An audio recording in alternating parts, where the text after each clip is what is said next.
ہتھکڑے کے خلاف بھی بولوں گا اور ہتھوڑے کے خلاف بھی بولوں گا۔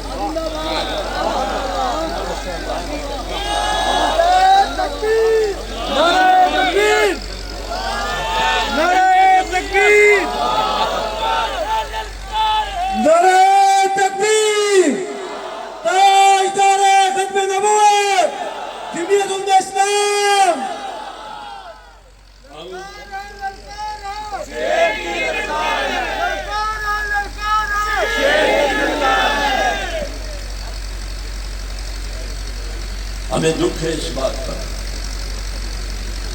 ہمیں دکھ ہے، بہت دکھی دل سے ہم کہتے ہیں۔ آپ کے خیال نہیں ہے کہ جب میں آپ سے اختلاف رائے رکھتا ہوں اس کے نتیجے میں تم مجھے غدار کہتے ہو، اور غدار کی جو سزا ہے وہ میری سزا ہے۔ لیکن ایک بات کان کھول کے سن لو، آپ سے اختلاف رائے پہلے بھی کیا ہے، آج بھی کر رہا ہوں اور مستقبل میں بھی کروں گا۔ جب تک آپ دستور اور آئین پر نہیں چلیں گے ہم بغاوت کرتے رہیں گے انشاءاللہ۔ کہاں ہے قانون؟ کہاں ہے دستور؟ کہاں ہے دستور اور آئین کی بالادستی اور عملداری؟ مجھے بتائیے، پوری قرآن پلٹ پلٹ کے مجھے بتا دیں، تمام آسمانی کتابوں کو پلٹ پلٹ کے مجھے بتا دیں، آدم علیہ السلام سے لے کر جناب رسول اللہ صلی اللہ علیہ وسلم تک آج تک مجھے بتائیے کوئی بھی انسان قانون سے مستثنی اور بالاتر ہو سکتا ہے؟ تم جناب رسول اللہ صلی اللہ علیہ وسلم سے بڑے آدمی ہو؟ تم رسول اللہ صلی اللہ علیہ وسلم سے بڑے آدمی ہو؟ جب انہوں نے اپنے آپ کو قانون کے حوالے کیا، انہوں نے اپنے آپ کو دستور کے حوالے کیا، انہوں نے اپنے آپ کو قرآن کے حوالے کیا، تم کس کی اتنی مولی ہو کہ تم کہتے ہو کہ میں آئین اور قانون سے بالاتر ہوں؟ کسی بھی نبی نے استثناء نہیں دیا، رسول اللہ صلی اللہ علیہ وسلم تک،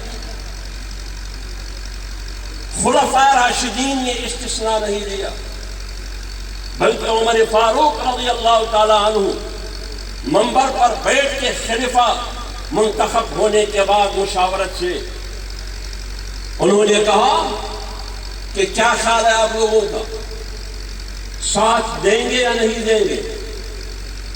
انہوں نے کہا کہ اگر آپ دستور کے مطابق چلیں گے، جناب رسول اللہ صلی اللہ علیہ وآلہ وسلم کی قدم پر قدم رکھ کر اس کی پیروی کریں گے، ہم آپ کے ساتھ ہیں۔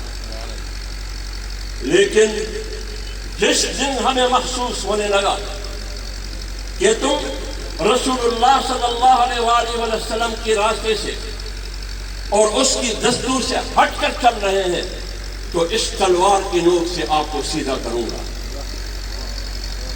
کیا آج کے بادشاہ کو آپ اس قسم کی زبان کہہ سکتے ہو؟ کہہ سکتے ہو؟ آپ لاپتہ ہو جائیں گے۔ کیا ہو جائیں گے؟ آپ مسنگ پرسن کی فہرست میں آ جائیں گے، پھر آپ کو ہم ڈھونڈ دیں گے لاہور کے قبرستان میں۔ کیا یہ ہے عمر فاروق رضی اللہ تعالیٰ عنہ کی حکومت اس قسم کی تھی؟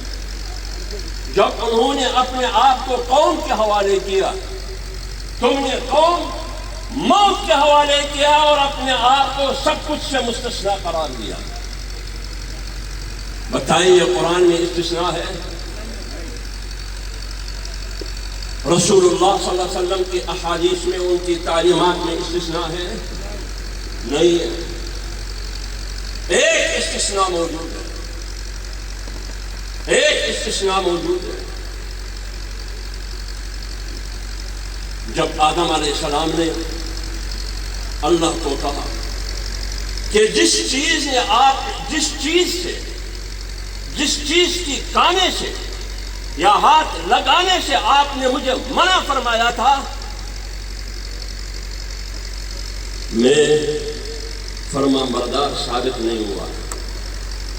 گندم سے منع فرمایا تھا, ہاں اس درخت سے منع فرمایا تھا, لیکن آدم علیہ السلام نے ان اصولوں کو پورا نہیں کیا, تو اللہ نے فیصلہ کیا کہ تم آئندہ جنت میں نہیں رہ سکتے. کہا یا نہیں کہا؟ تو انہوں نے کہا ربنا ظلمنا انفسنا وان لم تغفر لنا وترحمنا لنکونن من الخاسرین. غلطی تو معاف کر دے میرے رب. اللہ تعالیٰ نے معاف کر دیا. استثناء نے بھی, شیطان نے بھی استثناء مانگا. شیطان نے بھی رب انظرنی الی یوم یبعثون, رب انظرنی الی یوم یبعثون. شیطان نے بھی استثناء مانگا کہ مجھے بھی زندگی دے قیامت تک کہ میں قوم کو بے وقوف بناتا رہوں وربراتا رہوں. تو اللہ نے کہا انک من المنظرین. یہ ایک استثناء شیطان کے لیے ہے. آپ بتائیے کسی نبی کے لیے استثناء ہے؟ لیکن شیطان بھی قانون سے بالاتر نہیں ہے. شیطان بھی قانون سے بالاتر نہیں ہے. اس لیے ہم کہہ سکتے ہیں کہ یہ ملک اسلام کے نام پر بنا, آج اس ملک میں عملاً اسلام نہیں ہے.